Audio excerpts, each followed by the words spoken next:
semuanya, perkenalkan nama saya Putri Rahayu dengan NIM 1062324. Dibuatkannya video ini untuk memenuhi tugas mata kuliah Hukum Pidana yang diberikan oleh Bapak dosen pengampu, yaitu Bapak Muhammad Aiman SH.MH. Di sini saya akan menjelaskan tentang materi delik.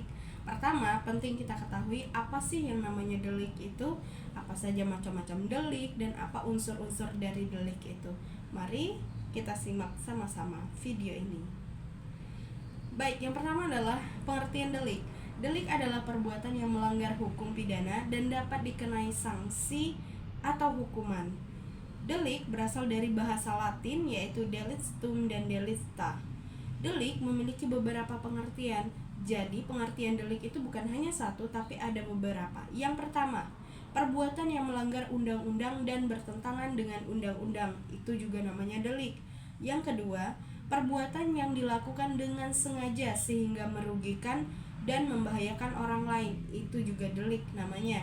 Selanjutnya ada yang namanya perbuatan yang dilarang suatu aturan hukum, larangan mana disertai ancaman atau sanksi yang berupa pidana tertentu.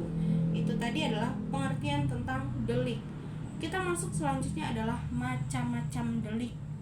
Apa sih yang menjadi macam-macam dari delik itu?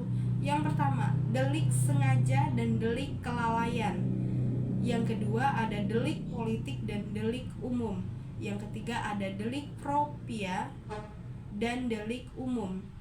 Ada delik terhadap keamanan negara, delik terhadap orang, delik kesusilaan, delik terhadap harta benda, delik ekonomi, korupsi, terorisme. Terus ada delik formil, ada lagi delik material, ada delik komisi, delik omisi, delik aduan, dan delik biasa.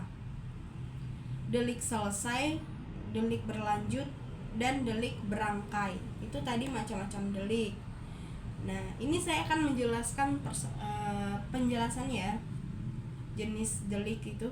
Yang pertama ada delik komisi, delik yang dilakukan dengan perbuatan seperti pencurian, penggelapan, dan penipuan. Terus selanjutnya ada delik omisi, delik yang dilakukan dengan membiarkan atau mengabaikan atau tidak melakukan sesuatu yang diperintahkan. Selanjutnya ada delik aduan, delik yang hanya dapat diproses jika ada pengaduan dari orang yang dirugikan. Jadi jika ada laporan, nah itu baru termasuk ke dalam delik aduan begitu. Delik propia, delik yang hanya dapat dilakukan oleh orang-orang yang mempunyai kualitas tertentu seperti delik jabatan dan delik militer. Biasa ini kejahatan yang biasa dilakukan oleh orang-orang yang punya pangkat ya. Bisa itu pejabat maupun militer, kemiliteran seperti itu. Terus kita masuk ke namanya unsur-unsur delik atau tindak pidana. Nah, apa sih yang dimaksud dengan namanya unsur-unsur delik? Yang pertama adalah perbuatan atau serangkaian perbuatan yang dilarang oleh peraturan perundang-undangan. Terus ada perbuatan tersebut bertentangan dengan hukum. Terus ada perbuatan tersebut dilakukan oleh orang-orang yang dapat bertanggung jawab. Terus ada pelaku harus disertai kesalahan atau kesengajaan dalam melakukan perbuatan tersebut. Perbuatan tersebut diancam dengan pidana atau ada pidananya, seperti itu.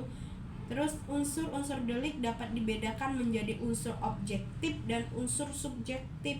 Nah, unsur delik ini juga dibagi lagi menjadi dua, ada subjektif dan juga objektif.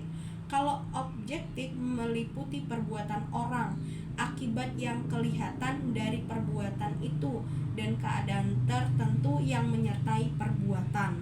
Oke. Sedangkan unsur subjektif itu meliputi orang yang mampu bertanggung jawab dan adanya kesalahan. Jadi orang ini mampu bertanggung jawab, ada juga kesalahannya seperti itu. Itu adalah unsur subjektif ya. Terus delik dapat dibedakan menjadi beberapa jenis seperti delik kejahatan dan delik pelanggaran, delik material dan delik formil, dan delik komisi dan delik omisi. Nah, itu tadi adalah materi tentang delik, yaitu berawal dari pengertian delik, macam-macam delik, dan unsur-unsur delik. Saya akhiri video ini. Wabillahi taufiq wal hidayah. Wassalamualaikum warahmatullahi wabarakatuh.